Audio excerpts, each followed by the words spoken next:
Well, hey there. How you doing today? Welcome back to my YouTube channel. Thanks for joining me. Well, I want to talk about some new information for me that I think is starting to connect all these other topics that we've been talking about on this channel for many years now. You know, we've had many conversations about crop circles and the weird sort of electronic effects that I've personally experienced and seen and interviewed people who've experienced in and around crop circles, mostly in the UK. Obviously, we've talked about UFOs here, UFO materials, as they're UAPs as they're called now, and other related topics like resonant viewing, you know, this ability to perceive information, non-local information, information at a distance. These seemingly inexplicable sort of phenomena that really challenge our kind of modern day paradigm of the way we think the universe works.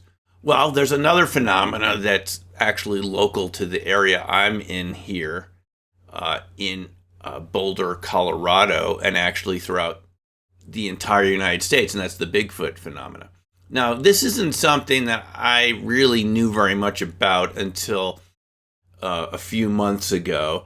I have encountered Bigfoot witnesses over the years, people who have told me in just the course of doing things in their daily lives, they came across, this classic description of this very tall, very strong-looking, hairy, man ape-like creature that can really howl.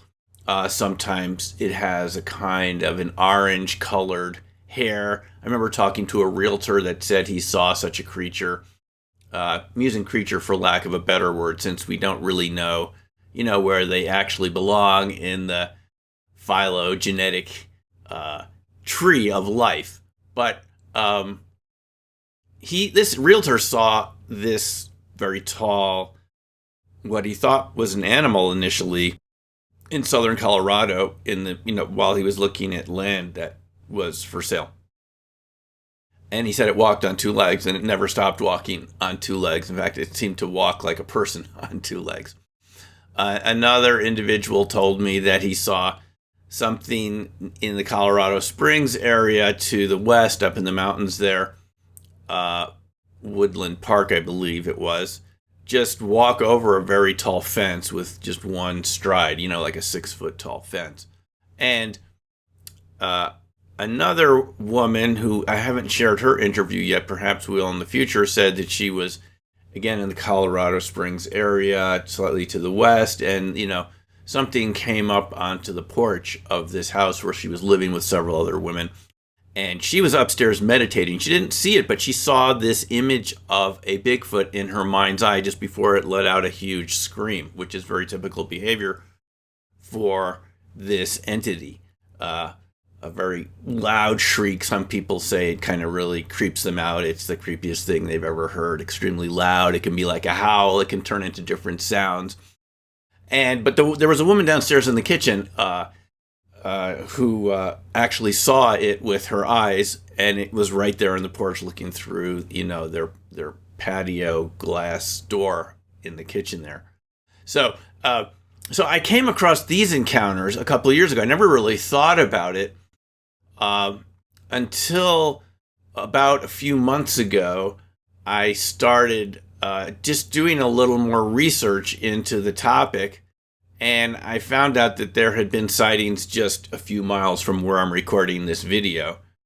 And the interesting thing about these sorts of sightings is either people never wanted to talk about it again, or even waited 10 years to report it. There is a site you can report in the United States to the Bigfoot Field Researchers Organization, bfro.net.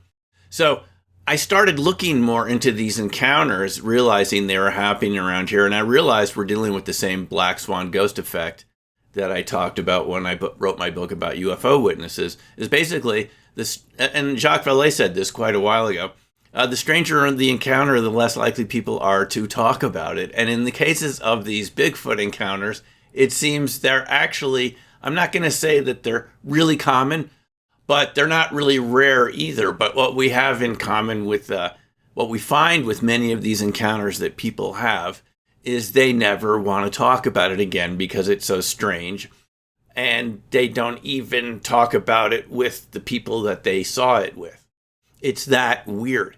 It's that far out of our typical ordinary way of thinking that people don't talk about it. So we've kind of got this double whammy here, which is the people don't want to talk about it because they're afraid of being ridiculed. And because it's such a type of experience that maybe people that you know in your life wouldn't necessarily believe, right? They think you probably just saw a bear or, mistook another sort of animal in the forest, that you're not going to talk about it because of the ridicule factor. The same thing we've encountered with UFO witnesses over the years. Now, there's a number of books I've read about this, some from Tom Lyons, who's written a series of Bigfoot encounter books just from stories that people have written into him, just like Terry Lovelace did with his recent Devil's Den, The Reckoning. And he had about 30 stories. We had a live stream with Terry not too long ago, and we talked about some of those stories that people had shared with him after he published his first book, Incident at Devil's Den. And then there's also Rusty Wilson, who's done a number of, he's a fly fisherman tour guide, and he's collected a lot of stories over the years of people's Bigfoot encounters in Colorado, in Glacier National Park, in Yellowstone National Park. Now, one thing I should say is I haven't personally seen any Bigfoot that I remember. I haven't heard any of the knocking sounds. I haven't encountered the phenomenon myself. But in reading through some of these stories from these books that you can purchase about people's Bigfoot encounters, I was really surprised to find that in many places in Montana that I've been, and in this area of Colorado, that in actual locations, the exact same places I've been, that there have been encounters. And that's really interesting is when you realize that places that you consider to be familiar have been the site of these very strange encounters. So I started reading these accounts, and then about a year ago, I actually visited the Bailey Bigfoot Museum in Bailey, Colorado, which is about 45 miles from here. And I was really surprised to learn that there are a lot of Bigfoot encounters in this area. Now, the encounters are not necessarily where people see a very tall, hairy, man-ape-like creature. Sometimes they hear what's called these knocking sounds, really strong rapping sounds on trees that sounds like a baseball bat hitting a tree, but it's very rhythmic. And in some cases, it does kind of a call and answer with you if you knock back on trees in your area. People have found these wood structures out there in the woods. Now, these are very, what's interesting about this is that there's a lot of commonality in these sorts of tree structures. They're made sometimes of logs that would be too heavy for people to move by themselves, big logs. And they're arranged in certain patterns, way out in very inaccessible areas sometimes. And then there's this sort of gifting phenomena that people have reported, leaving things out in their homes in rural areas and having something else, in its place in exchange, like a kind of primitive type of barter, if you will. And this is something we talked about with Julie in that broadcast we did with her not too long ago, Jules and Noel, where we talked about her Bigfoot sighting as a kid in Indiana and later in Alabama, where, something showed up that she needed a plumber's wrench exactly at the right time in her driveway. So there, in the Bailey area, there are a lot of these sort of characteristics of what we find around Bigfoot sightings.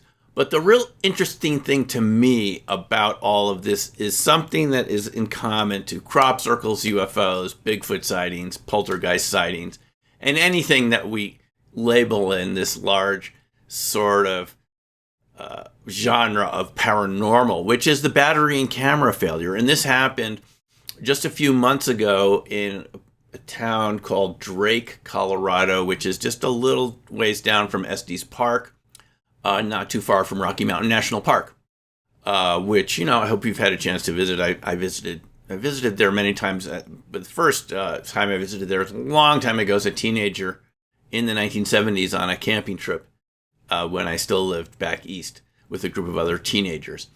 And that's when I was introduced to Rocky Mountain National Park. Well, this encounter that I read about on the BFR site really got me thinking, and I'll post a photo up here of what this woman was able to take with her cell phone camera.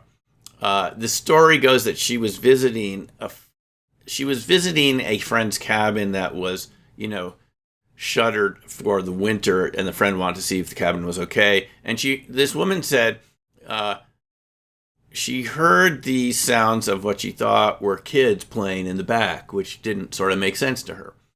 And she goes around the back, and she sees several very tall Bigfoot-like creatures amongst the trees. And she said the next thing that happened is they kind of made these sounds.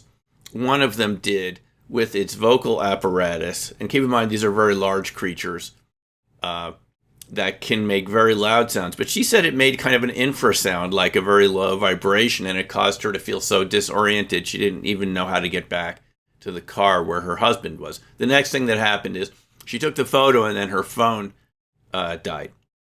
The batteries in the phone died. And she was able to get back to her husband because they had walkie-talkies, and the walkie-talkie still worked. And this is the photo of what she was able to take. Now, when they did a reconstruction of how high something would have been to look like this, it would have been about 8 feet. Now, what this woman reported in Drake, Colorado, just from last year, it's actually been reported by other Bigfoot witnesses. They've reported feeling disoriented from some sound emanating from the creature, and even cases of missing time. So this is what's really interesting to me. When I've read about a lot of these encounters, we find some very similar characteristics that we found around crop circles, and we've found around UFO encounters, UFO witnesses, and other related phenomena, which is battery and camera failure. So why do you think that is? If Bigfoot is just a wood ape, as some people argue, why would it affect cameras and batteries? I mean, when you have raccoons come around your place at night looking for something to eat out of the garbage, do they cause your batteries and cameras to go? No, of course not. So there has to be something different about that. And to me, that's really what's important here, is in all of these types of phenomena, you get camera and battery failure. Again, in poltergeist hauntings and people who do ghost hunting, which isn't something I've done a lot of, but I've heard the stories of. So to me, this indicates something really important about the nature of these phenomena, which is we don't really know what's going on. When we look around reality and we look around our world here, we sort of assume we know what's going on, but maybe we don't. Maybe we just know a tiny little percent of the whole thing. I remember speaking to one of Robert Bigelow's people that worked with him at Skinwalker Ranch. Now, if you'll remember, Robert Bigelow, while he was doing research at the Skinwalker Ranch, did have support from the Department of Defense through the OSAP program, what seems to have been a predecessor to ATIP. And part of what OSAP was looking at were these apparent Bigfoot sightings and sightings of other cryptids, as they're called, out at Skinwalker Ranch. Probably heard of that story where they saw something step out of a portal, a huge creature. Well, the person who actually saw that was Chad Deatkin, as he told me when we were over in the crop circles many years ago in the late 90s. He said he was actually there with some other people who were looking at these infrared cameras on the screen, and they saw a portal open up in the road and a huge creature step out of the portal and then walk off into the darkness, and the portal kind of closed up again. Now, This is something, again, I heard about this maybe 20 years ago, but it didn't really click with me what was going on. But if you read about these Bigfoot encounters, there's these reports of portals opening up. There's reports of Bigfoot dropping out of UFOs, materializing out of balls of light, things like this. And you can read more about these types of stories in a very good book that I'm reading now, Where the Footprints End by Renner and Kutkin.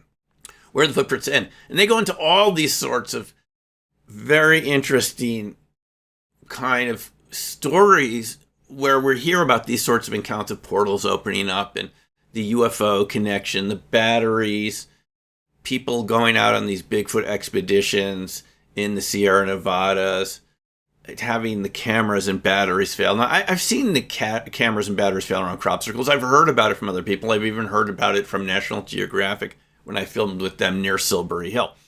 And they told me other stories of the BBC having their cameras and batteries fail when they were reporting about crop circles. So this is something I've been able to document. You get this camera and battery failure around crop circles. We know it happens around UFOs, but it also happens around Bigfoot.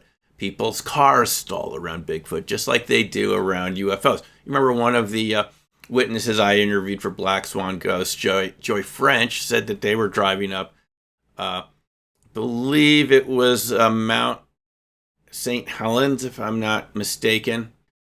She said that the radio got kind of strange and the car stalled. So what is it about these phenomena that cause batteries to fail, cars to stall, radios to go on the fritz, cameras to stop working? I mean, to me, it really shows that there's some fundamental underlying connection between all these phenomena, and that the stranger the phenomena, again, as Jacques Vallée says, the less likely people are even to talk about it, and the less likely, the average person is to believe it. So is our perception of reality that distorted, where these things are sort of happening and people just choose to cover it up? Even governors of states like Fife Symington did with the Phoenix Light sighting in 1997, where he really scared the heck out of him, and he made fun of it the next day at a press conference because he was afraid people were going to panic.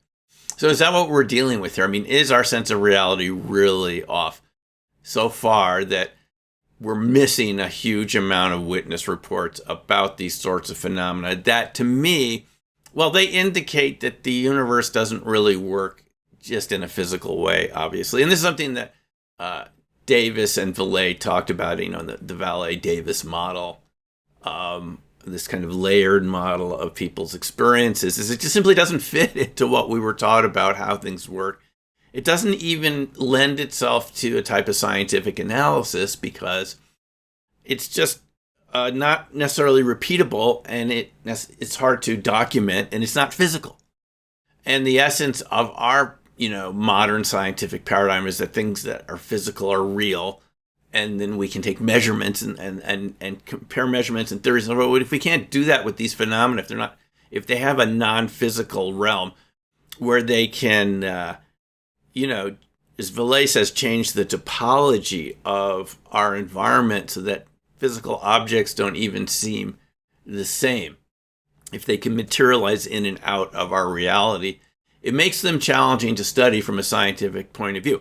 But that doesn't mean it's not happening. I think if you look into these Bigfoot encounters, I know it happens in every state in the United States. And if you're not in the if you're in the UK or wherever you are, you're probably having something like this happening too. But it might be part of your folklore, something that people have said is part of folklore. Every indigenous peoples around the planet have stories of either Bigfoot or what's it called, Littlefoot, or fairies and spirits. And for the most part, we haven't believed them. We've just said it's folklore, right? And even in my training in sociology, we're going to say that it's folklore. But let's say we're actually the ones that are creating a folklore that these things don't exist and that everything has to fit in our kind of narrow definition of a scientific paradigm, scientific research, the way it's been done. And we say, if it doesn't fit into that, okay, it's folklore. But maybe what we're coming to realize is reality is just much bigger than we thought. And if we can see that in every case where you have these sorts of phenomena, you get these weird electronic effects. I think it's very interesting to me. Very interesting, and it shows us we're dealing with a phenomena that has definitive impacts on the electromagnetic spectrum, and it affects our technology, and it affects us through resonance or some other process. I think that's important. I think it's very important, and it gives us a way to actually start talking about what is going on here. I'm not saying I completely understand it, but I think it, again, indicates one possible explanation is that it indicates parallel realities. Interaction with parallel realities, sort of when they bounce off each other, you sort of get these effects, and that's what we're seeing here. I mean, it's quite possible that when Bigfoot see us, they're just as surprised as when we see them. You know, and we assume they're coming into our reality. How do we know we're not going into their reality? Okay. I think you get the point and see what I'm saying here, but I think this is something we should be looking at a little more closely. So thanks for listening. Put your comments in the box below. Always interested to hear what you have to say, and we will see you in the next video. Take care for now, and bye.